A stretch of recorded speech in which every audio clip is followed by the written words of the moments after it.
everyone, welcome back to another toy review. As I promised in the last review, today we're going to be talking about Mattel's 30th anniversary Street Sharks line and the second figure in the first wave, which is Jab.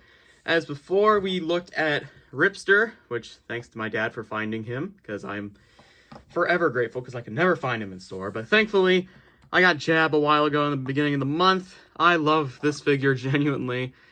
So, without further ado, let's get right on to the review. And hopefully at the end, I'll tease another review is coming soon. Woo! So first, looking at the underbelly, you can see it's much more tanner color than the rest of the body. So it's almost like a gold color, which I have no idea why that is. Because in the show, Jab was brown with a much more tanner stomach region here.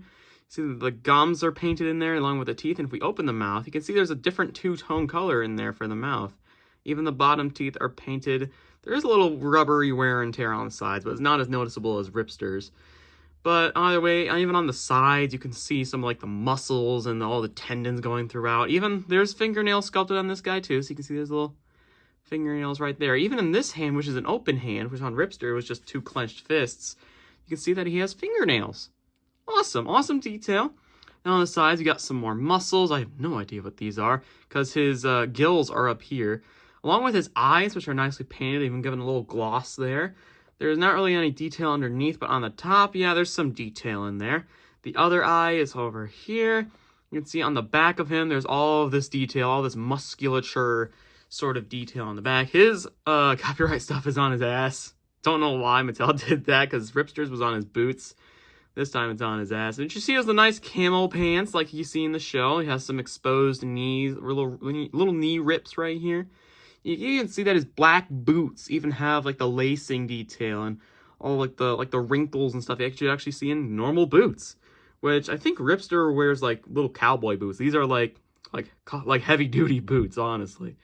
And even the fin barely has any detail, but it does have a purpose with the gimmick, which we will show in a minute. But detail is very nice, very prominent. Even see some of the linings and the belt loop and everything and the stitching. Very nice to see. And paint, I do wish that the paint job was a bit more show accurate, that he was more a darker brown. And the tan stuff on the belly can stay, but I wish he was a bit more of a darker brown like he was in the show. But honestly, for a resurrection of a toy line that hasn't seen the light of day since the late 90s, I'm not complaining. So detail and paint is pretty good on this figure. Now let's get on to articulation, and then we'll get on to the gimmicks. So for the arms, they can go all the way around at the shoulder. They can hinge out at the shoulder about that far and then back in. You can see the elbows can swivel all the way around and can also bend about that far out and that far in.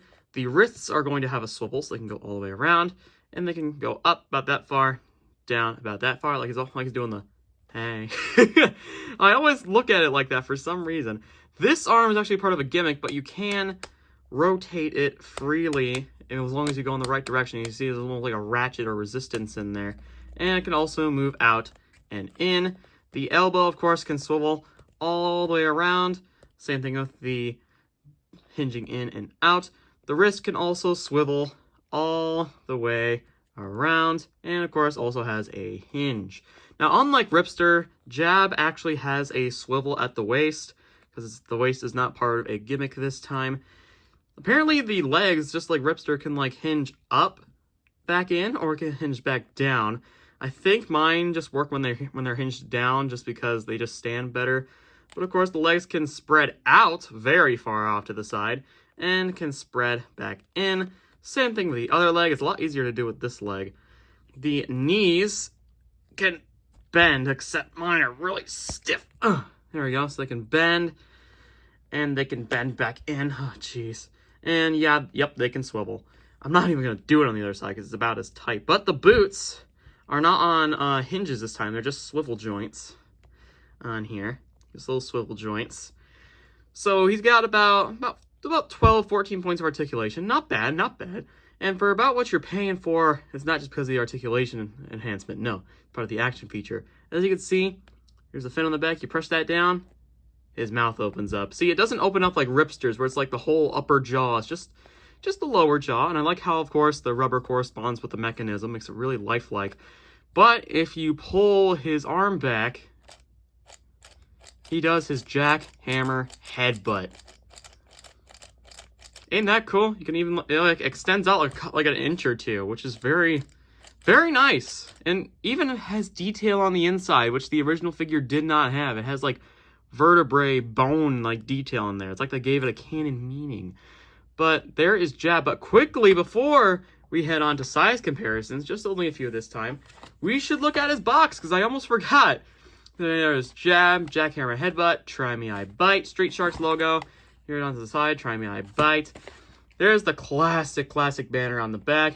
Pull my left, press my fin to make me bite, push my right arm back and release my headbutt. Of course, all the little read-ups there, Ripster and Slash. I'm still looking for you, you cheeky bastard. And then his 4011 file, motto, hit it on. He's a militant guy with an incredible sense of street justice, harder to handle than a hurricane at high tide. His nasty temper is feared by foes and friends alike. For his street skills, he hits hard, hits often, strikes his target, and with a powerful hydraulic jackhammer headbutt, batters down barriers, overpowers obstacles, nothing stops him. His main chews are boulders, wrecking balls, toll booths, steel girders, and donut holes. My brother actually really loves donut holes, which is funny. And of course, on this side, pull my arm for headbutting action.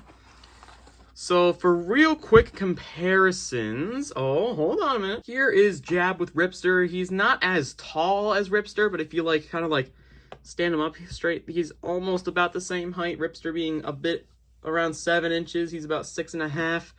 But these two look really good together, and I can't wait for Streaks and Slamu to come out, along with the other guys that are coming out, like Ravenous, Ripster, Slopster, all those guys. Even Manta Man's getting a release. Dear God.